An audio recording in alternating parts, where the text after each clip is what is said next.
partido aprista y también de la Comisión Política le hizo decir que Mercedes Arauz le había declarado la guerra al partido aprista. ¿Cómo va esa guerra? No, yo creo que son expresiones del momento, esperamos, y es la misión de todo el equipo del gabinete establecer los vasos comunicantes con todos los sectores, ¿no? Con los 130 congresistas, más allá que hayan votado por la vacancia o no. Sí. Y en mi caso con las centrales sindicales, con todas, y con los gremios empresariales, ¿no? Pero que es una situación en el partido aprista en concreto. Ayer estuvo acá Luciana León y relativizó lo que había ocurrido, diciendo, no, pero ya hemos conversado, de repente, tanto el proceso disciplinario al que iban a someter o van a someter a Jorge del Castillo y a ella misma, como la expulsión anunciada del señor Salinas, ministro de Salud, y la suya, como que hubiesen quedado, digamos, en una especie de limbo. ¿Eso es así? ¿La comisión política del partido puede decir, vamos a expulsar o están expulsados fulano y mengano y luego esto quedar... Bueno, yo no he sido convocado a ningún proceso, sí, pero yo acepto la decisión que ha tomado la Comisión Política. En algunos casos extremos, la Comisión puede suspender derechos, sí, y llevar el tema disciplinario al tribunal, que es autónomo. Pero yo acato esa decisión. Yo lo he dicho acá, yo he reconocido la elección del Comité Ejecutivo en julio del 2017, en el cual no participé para ningún tipo de reelección.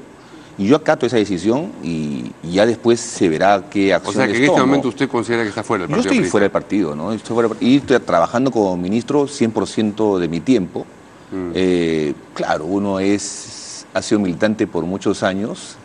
Tu corazón siempre tiene algún efecto emocional. Ideológicamente se sigue considerando sí, una presta. Por supuesto, usted ha sido secretario de ideología, pero hace mucho tiempo, y después miembro de la Comisión Política, ¿no? En ese caso, sí.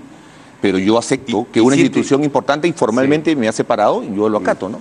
Y siente que la ideología aprista se aviene bien con lo que hace o quiere hacer este gobierno. En el tema de concertar, de establecer vasos comunicantes con otros sectores, sí. Pero en situaciones políticas determinadas, los principios fundamentales de alguna militancia hay que dejarlos de lado por intereses más trascendentales y nacionales. Porque además, tú me conoces de mi gestión como viceministro, yo no he sido ningún controlista, ningún estatista, y el APRA no lo ha sido hace mucho tiempo.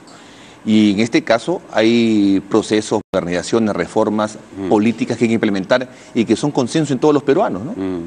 Vamos a llegar efectivamente a lo que tiene pensado hacer en el ministerio, pero permíteme terminar con todo gusto, con toda esta situación de preámbulo político.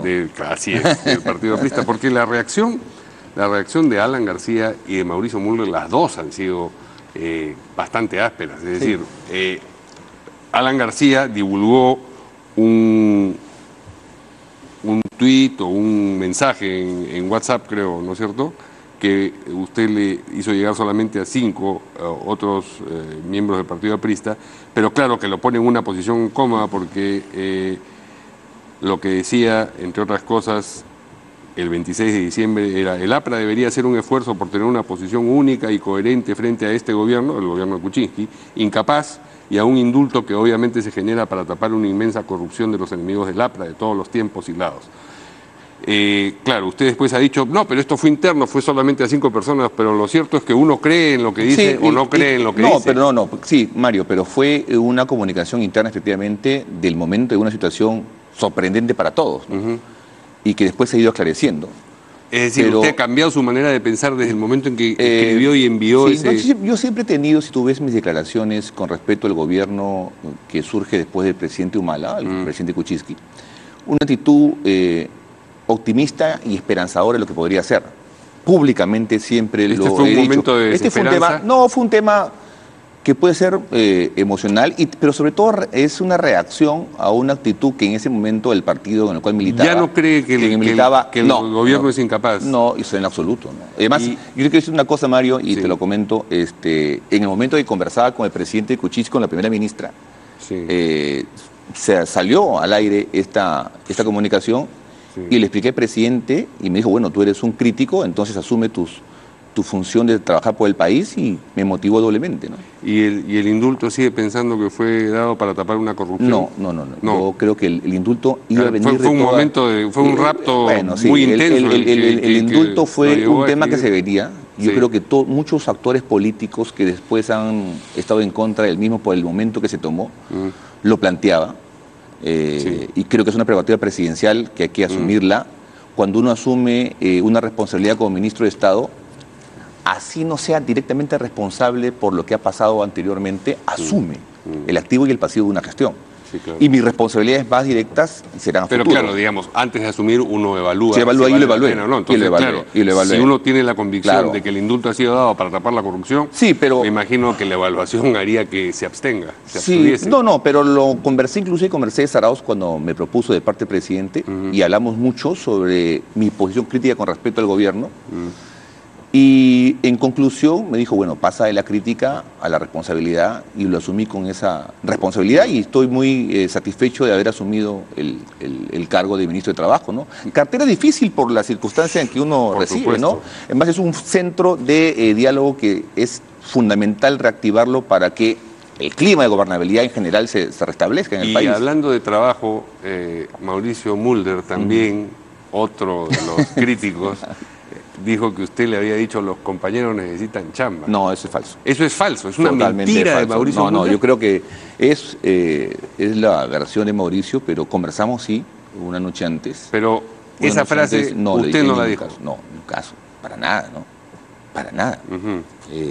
Pero no quiero entrar a una polémica con Mauricio Mulder, a quien como parlamentario yo considero que es brillante, más allá de sus adjetivos hacia mi persona.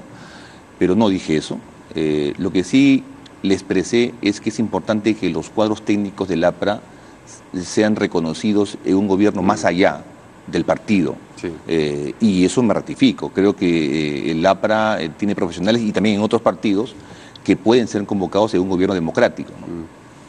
¿Le atribuye a Mauricio Mulder la dureza de la comisión política? O sea, decir felonía, que no es un adjetivo, es un sustantivo. Sí.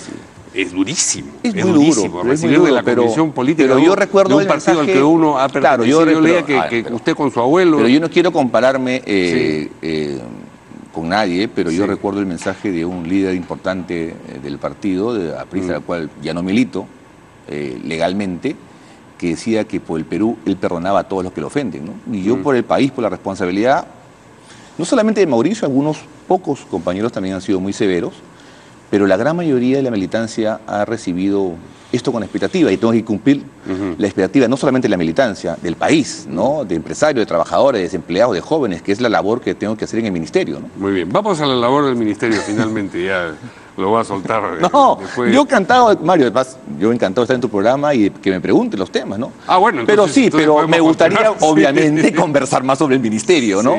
Y sobre lo que vamos a hacer, lo que ya estamos haciendo, lo que he recibido. El ministro Granados ha avanzado bastante en varios temas y bueno, un aspecto importante que es el reactivar el famoso Consejo Nacional del Trabajo, ¿no? Es una instancia tripartita donde no se puede reactivar como estaba antes, ¿no? En ese aspecto he sugerido, he consultado, no con todas las centrales, con algunas, y no con todos los gremios, con algunos, la necesidad de darle una institucionalidad distinta al Consejo del Trabajo, sacarlo de la lógica del ministerio y establecer una instancia mucho más seria y que tenga un camino institucional y de propuestas más allá de la vorágine del ministro. Incluso que podría ser en un caso presidido por una persona que tenga el consenso de trabajadores y de empresarios y que no sea el ministro. Ahora, esto hay que aprobarlo en el propio Consejo del Trabajo, pero creo que un Consejo del Trabajo institucionalizado, con el soporte técnico y económico del presupuesto del Ministerio, pero con la autonomía para llamar al gobierno como una parte más del tripartismo, que es la forma como la OIT y toda la doctrina laboral establece que debe desarrollarse los... Pero en ese tripartismo hay un montón de personas que no están representadas, ¿no? Muchos. Por eso. Esa forma corporativista de tomar las decisiones y decir, nos reunimos los que ofrecen el empleo, los que ya están empleados, y el Estado, y todos los que no tienen empleo y no pueden acceder al empleo precisamente por la rigidez del sistema laboral. No solamente, Mario, pero no solamente eso. Hay gremios organizados que piden estar y no están. pero los desorganizados y hay microempresarios que, si bien observan y pueden participar en el Consejo, sí, y que además generan mucho empleo, no tienen voz y voto en el Consejo del Trabajo. Es otro aspecto que estamos evaluando. Y tenemos en la Comisión de Trabajo 6 proyectos de ley que hemos enviado al Poder Ejecutivo, al Congreso de la República, para que sean evaluados, y esperamos conversar con el congresista Paza, que preside la Comisión de Trabajo, para impulsarlos y que por lo menos tengan un dictamen. Sí. 6 de ellos hemos presentado y 5 no tienen dictamen. Pero hay un nudo gordiano, ministro, sí, que tiene que ver con la flexibilización de, digamos, la rigidez laboral. Es muy difícil atacar eso porque quienes ya tienen estabilidad laboral no quieren que eso sea, digamos, flexibilizado efectivamente, pero las otras personas que no tienen empleo y que son la mayoría, saben que ese empleo no les va a ser ofrecido si es que tiene condiciones de naturaleza que hacen poco atractivo ofrecer ese empleo. Sí, pero entonces, ningún gobierno se compra ese pleito porque es políticamente muy complicado. Pues los sectores sindicalizados están organizados y ofrecen o retiran apoyo político, lo cual es un valor en el tablero de cada ministro y de cada presidente que está en el poder. En cambio, los desorganizados, los que aspirarían a tener empleo, son mucho más, pero no están organizados, entonces no son una ficha política en el tablero. Voy a hacerte una apreciación como sociólogo y también como experto en el tema laboral. Hay una percepción incluso en los desempleados sobre que los derechos ya adquiridos deben permanecer. Uno dirá, pero ¿cómo es posible? Pero existe. Cuando hubo la propuesta en el gobierno de Humala de la ley Pulpín, la llamada ley Pulpín, desfilaban muchos jóvenes que no tenían empleo, cuando teóricamente el empleo era para ellos. Entonces, sí, es fácil decir, es que los desempleados quieren ingresar y los empleados no los dejan. Eso es, creo que, una apreciación que hay que discutirla. Y lo discutimos a partir, por ejemplo, el informe que ha sido muy difundido en algunos medios, que es el informe de Miguel Jaramillo, que va a ir al Ministerio de Trabajo el día martes a exponer sus puntos de vista con respecto a la famosa sentencia del Tribunal Constitucional del 2001-2002, que sería la causa, así es, que es un factor que puede explicar un tema, pero no toda la informalidad laboral. Mira, tú tienes en el mercado laboral 16 millones de personas. De los asalariados son más o menos 6 millones o 5 millones. O sea, los que están en el sector formal, los que tienen... No, asalariados. Asalariados. Formales e informales. Okay. Pero asalariados. Entonces, Yo pensaba que el salario era necesariamente formal. No, no necesariamente. No, según la encuesta... No digo una contraprestación económica, claro, pero salario, la idea bueno, de salario... Bueno, claro, no. Reciben un sueldo por su trabajo. Okay. ¿No? Salario, un sueldo por su trabajo. 5,5 millones son independientes no calificados. Que no son absorbidos porque no hay crecimiento económico, porque no hay nuevas industrias, porque no hay inversión. El otro tema, en el otro sector que somos asalariados, tenemos un 40% de formalizados. Entonces, en el tema de la informalidad, yo creo que hay que ver qué explica la informalidad en cada segmento para abocar políticas públicas activas, ágiles y rápidas. No solamente... ¿Cree que son explicaciones yo creo que individuales? Sí, no individuales, pero sí sectoriales. Sectoriales. Sí, sectoriales. Y que hay que atacar. Hay que atacar. Hemos tenido la mala suerte de que todas estas causas se produzcan simultáneamente. No son una causa, son varias, pero todas se producen simultáneamente. Pero el problema es sistémico, Mario. El problema es 70% de informalidad. Sí, pero claro, el 70% de informalidad sí que se genera por varias razones. Si la economía... Mire, cuando hemos reducido la informalidad en el país, es en el momento donde la economía ha crecido. Tú puedes generar mayor flexibilización normativa, entre comillas, si es que se pudiera, pero si la economía no crece, no genera empleo. Si tienes una PEA que en su gran parte no está calificada, no está capacitada, no va a ser absorbida por ninguna inversión moderna en el país. Entonces, el tema es múltiple. Pero en el mundo rural no invierten porque contratar empleados es muy caro también, o sea, es, digamos... ayer conversaba con una funcionaria de una importante empresa que me decía eso, y otro empresario me decía lo contrario, que cuando hay posibilidades de ganar, de invertir y tener buenas utilidades, el régimen laboral, que si bien puede ser una variable que dificulte la inversión, no puede del todo explicar por qué no hay inversión en el país. No, si hay crecimiento económico, por supuesto que el empleo crecerá. Pero la pregunta es si crece en la medida en que crecería, si es que no tuviese Mario, estos grilletes. Veamos un tema. Acá hay una expresión congresal producto de una votación. ¿no es cierto?, de una votación, donde hay una bancada mayoritaria. Los proyectos de ley o las iniciativas legislativas aprobadas que generan algún costo al Estado y que en muchos casos han sido observadas por el Poder Ejecutivo han sido votadas por unanimidad.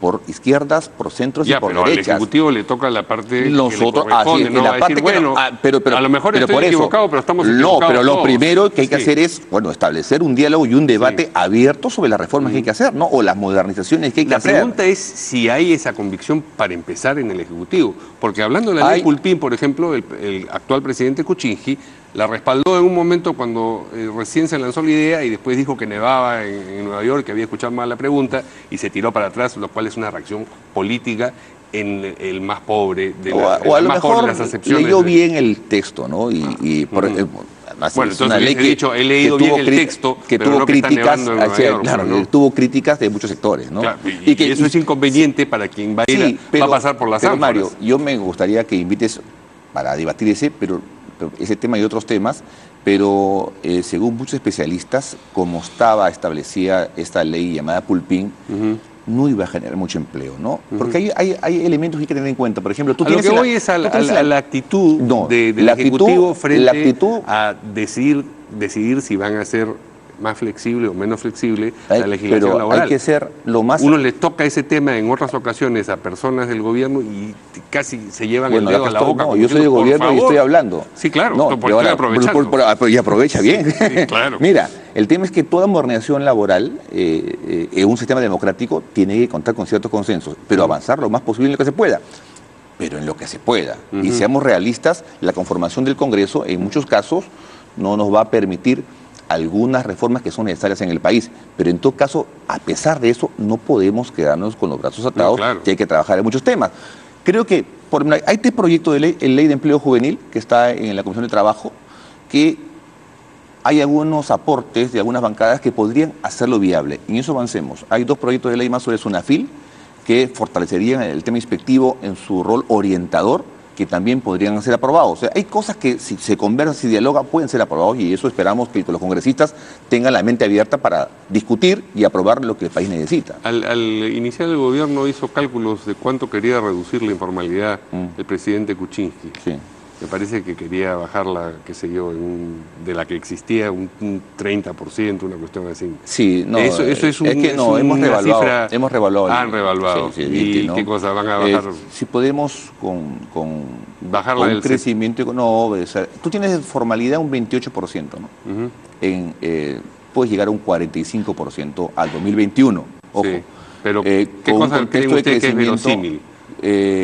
Sí, 45%, pero si ves el segmento solamente asalariado, puedes llegar a un 50% de una PEA asalariada formalizada, que es un avance importante para un país que quiere integrarse a una economía global y asumir los retos de la OCDE y esas cosas, ¿no? ¿Y esto funciona, digamos, de perfecto consumo con el Ministerio de Economía? Sí, mira, uno va evaluando percepciones, ¿no? Yo creo que la ministra Cooper es una ministra con mucha solvencia técnica. Sí. Pero menciono esto porque generalmente la tensión se produce ahí, ¿no? Sí, siempre el MEF es el ministerio que tiene los recursos y los cuida, ¿no? Y todos los sectores son demandantes o somos demandantes de recursos. Entonces se genera lógicamente aquí en el Perú y en toda América Latina la tensión entre los ministerios de Economía y los sectoriales, ¿no? Y el resto. Sí, claro. Todos ven, la ministra de Economía llega y todos están... Claro, todos va llegando y le quieren pedir más recursos. Pero en los 3 consejos de ministros que he compartido con el equipo ministerial, yo destaco la capacidad de todos, pero me es muy grato trabajar con la ministra Cooper, ¿no? No, pero aparte de que resulte grato, digamos... No, además porque es muy sólida en lo que ella guarda en tanto los recursos de todos los peruanos, ¿no? ¿Es un cambio muy radical el que le va a imprimir o que le está imprimiendo al ministerio después de que estuvo ahí el ministro Graus? No, Graus ha hecho una buena labor, estableció algunos aspectos importantes, pero haber estado 4 meses como viceministro de Empleo del 2006 al 2011 me ayuda a desatar más rápido algunas cosas y por ejemplo hoy día en la tarde estamos, a mediodía, impulsando un convenio con 15 sindicatos de sector minero en capacitación sindical, negociación, todo eso lo demás, y estamos lanzando algo que es importante, ¿no? El Ministerio de Trabajo recibe cerca de 2.500 personas todos los días por orientación laboral o de empleo. Y siempre hasta las 6 o 5 de la tarde ya no hay forma de atender. Estamos abriendo el 3 de febrero la atención los sábados, primero en la sede de Salaberry y después en las sedes que tenemos en el resto de Lima, para que justamente el desempleado o el trabajador pueda ir un sábado en la mañana a recibir toda la orientación laboral necesaria. Y el 16 y el 15 y el 16 de febrero nos reunimos con todas las direcciones regionales de trabajo, que dependen de los gobiernos regionales porque están descentralizadas, para motivarlos también a una atención más ágil y los sábados en las respectivas oficinas de empleo de todo el país, ¿no? ¿Ya lo han invitado a alguna comisión del Congreso o no? No, todavía. Porque eso va a ser interesante. Muy interesante, depende, ¿no?, sus ex compañeros, cuáles de ellos estén presentes en la comisión y ver cómo pero mira, yo creo que vamos a trabajar bien con los 130 congresistas, ¿no? Muy bien. Gracias, muchas gracias gracias a Javier Larrea y suerte con el encargo que tiene, porque no es poca cosa. Pero en la política los desafíos grandes son muy importantes. Nos vemos el lunes aquí en De 6 a 9. Buenos días.